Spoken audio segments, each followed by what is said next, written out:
ধনেপাতা একটি বহুল ব্যবহৃত সুগন্ধযুক্ত ভেষজ উদ্ভিদ। এটি আমাদের খাদ্যাভ্যাস ও ঐতিহ্যের সঙ্গে গভীরভাবে জড়িত। সবুজ, কোমল ও ঝাঁঝালো সুগন্ধযুক্ত এই পাতাটি শুধু রান্নায় স্বাদ ও সৌন্দর্য বৃদ্ধির জন্য ব্যবহৃত হয় না, এর পুষ্টি ও ঔষধি গুণের কারণে এটি আমাদের দৈনন্দিন জীবনের খাদ্য তালিকায় একটি বিশেষ স্থান দখল করে নিয়েছে। ধনেপাতা ভিটামিন, খনিজ ও অ্যান্টিঅক্সিডেন্টের একটি গুরুত্বপূর্ণ উৎস।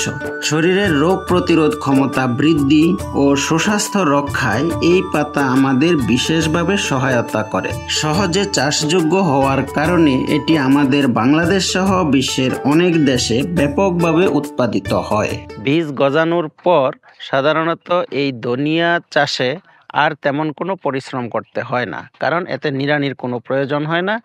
যদি কখনো খুব বেশি রকম খরা দেখা দেয় তখন হয়তো একবার পানি সেচের প্রয়োজন হয়। ধনেপাতা একটি মৌসুমী, কোমল ও ঝোপালো ভেষজ উদ্ভিদ। ইংরেজিতে এটি কোরিয়ান্ডার লিভ বা ক্লাইন্ট্রো নামে পরিচিত। এর বৈজ্ঞানিক নাম কোরিয়ান্ডাম সেন্টিভাম। এর উচ্চতা সাধারণত 30 থেকে 60 সেন্টিমিটার পর্যন্ত হয়। হালকা সবুজ রঙের নরম ডালপালা ও ছড়ানো শাখা প্রশাখা গাছকে ঝোপালো আকৃতি দান করে। উজ্জ্বল সবুজ রঙের পাতাগুলো আকারে ছোট, দেখতে দন্তর বা কাটা আকৃতির এবং ঝাঁঝালো সুগন্ধে ভরপুর। সাদা, সরু ও আঁশযুক্ত শিকড় মাটির নিচে বিস্তার লাভ করে গাছকে দৃঢ়তা প্রদান করে। হালকা গঠনের ছোট ছোট শাখা প্রশাখা ও পাতার ঘনত্ব এই গাছটিকে আকর্ষণীয় করে তোলে। আকৃতিগতভাবে ধনে গাছ ছোট হলেও এর পাতা ও ডালপালা থেকে শুরু করে শিকড় পর্যন্ত খাদ্য ও ভেষজ হিসেবে অত্যন্ত গুরুত্বপূর্ণ। আচ্ছা, এটা ওই বাজারে বিক্রির সিস্টেম কি? এটা যে আটি দেখতে পাচ্ছি এভাবে, না কেজি হিসেবে? আটি হিসেবে। তো এই এক আটির দাম কত?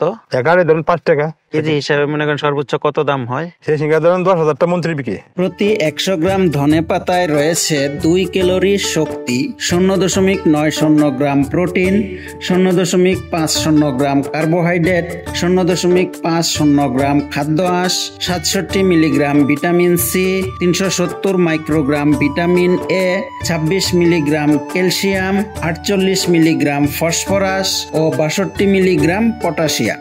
এটি মূলত রান্নায় সুগন্ধ ও স্বাদ বৃদ্ধি করে, শরীরের রোগ প্রতিরোধ ক্ষমতা বৃদ্ধি, হাড় ও দাঁত মজবুতকরণ, দৃষ্টিশক্তি ও ত্বক সুরক্ষায় সহায়ক, কোলেস্টেরল ও ডায়াবেটিস নিয়ন্ত্রণ, হজম শক্তি বৃদ্ধি, গ্যাস্ট্রিক, কোষ্ঠকাঠিন্য ও সর্দি কাশি দূর করতে সহায়ক। টব বা আঙিনায় সবুজ শোভা বৃদ্ধি করে, অল্প জমিতে দ্রুত বৃদ্ধি পেয়ে অধিক ফলন দেয়। এভাবে ধনেপাতা খাদ্য, পুষ্টি, ঔষধি, অর্থনীতি ও চাষাবাদের সব দিক থেকে মানুষের জন্য এক অমূল্য সম্পদ। এই ধনিয়া পাতা মূলত এশিয়া ও আফ্রিকা মহাদেশের স্থানীয় উদ্ভিদ, কিন্তু এটি বর্তমানে বাংলাদেশেও ব্যাপকভাবে ব্যবহৃত হচ্ছে। সাধারণত এই ধনিয়া বীজ বপন করার পর 30 থেকে 35 দিনের মধ্যে এর পাতা সংগ্রহ করা যায়। এই ধনিয়া বা ধনে পাতা কচি অবস্থায় খাবারের স্বাদ ও গন্ধ বৃদ্ধির জন্য এটি ব্যবহার করা হয়, আর এই ধনিয়ার বীজ সাধারণত মশলা হিসেবে ব্যবহার করা হয়। রান্না, পুষ্টি ও ঔষধ সব ক্ষেত্রেই ধনেপাতার ব্যবহার রয়েছে। আমাদের দৈনন্দিন রান্নায় এটি ভর্তা, ভাজি, তরকারি, সালাদ, ডাল ও মাংসের সুগন্ধ ও স্বাদ বাড়াতে ব্যবহৃত হয়। অর্থনৈতিকভাবে স্থানীয় বাজার ও রপ্তানির ক্ষেত্রে এর অত্যন্ত গুরুত্বপূর্ণ ভূমিকা রয়েছে। তাছাড়া এটি বাড়ির আঙিনা ও টবে সৌন্দর্য বর্ধন করে এবং কসমেটিক্স তৈরিতে ব্যবহৃত হয়। আপনার বাড়ি কোন জায়গায়? সিরাজগঞ্জ। ও, সিরাজগঞ্জ। তাহলে এইখানে কি মানে কাজের উদ্দেশ্যে? কাজের উদ্দেশ্যে। এটা কি হিসেবে ওঠান? আটি ভাও, ওটাই 1 টাকা হাঁটি। 1 টাকা আটি। ধনেপাতা একদিকে যেমন খাবারের স্বাদ, গন্ধ ও রুচি বাড়াতে সক্ষম, তেমনি মানবদেহের সুস্থতায় গুরুত্বপূর্ণ ভূমিকা রাখে। স্থানীয় ও আন্তর্জাতিক বাজারে চাহিদা থাকার কারণে এটি অর্থনীতির দিক থেকে কৃষকদের জন্য লাভজনক ফসল। কাজেই বলা যায়, খাদ্য, পুষ্টি, অর্থনীতি, সৌন্দর্য, ঔষধ ও চাষাবাদের দিক থেকে ধনেপাতা একটি বহুমুখী ও অপরিহার্য উদ্ভিদ।